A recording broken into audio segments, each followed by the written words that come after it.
ये question Deloitte के interview में पूछा गया था। तो यहाँ पर एक एरे है, एरे की फोर्थ इंडेक्स पे हम 1 डाल रहे हैं और उसके बाद हम फॉर ईच के थ्रू वैल्यू को आइटरेट करने की कोशिश कर रहे हैं। तो इसका आंसर क्या होगा?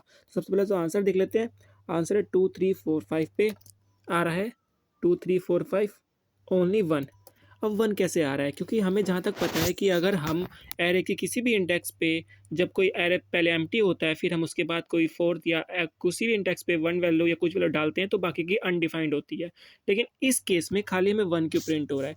वो इसलिए क्योंकि जो फॉर ईच का जो केस होता है उसके अंदर वो सिर्फ केवल डिफाइन वैल्यू, यानी एरे के अंदर अगर कोई वैल्यू डिफाइन है तो वो उसी को फैच करता है। इसके अलावा वो कोई भी वैल्यू फैच नहीं करता। लेकिन अगर आप कोई दूसरी आप लगाते हो, जैसे कि अगर मैं इस केस में मैं आपको फॉर लूप की तरह यूज़ करके आइटरेट करके दिखाऊं, तो वैल्यू आपको दिखाई देगी 4 बार अनडिफाइंड एंड देन उसके बाद 1, जैसा कि एरे में होता है। फोर्थ इंडेक्स पे 1 गई है, यानी 0 1 2 3 की 5 अनडिफाइंड होगा और बाकी लास्ट में 1 होगा।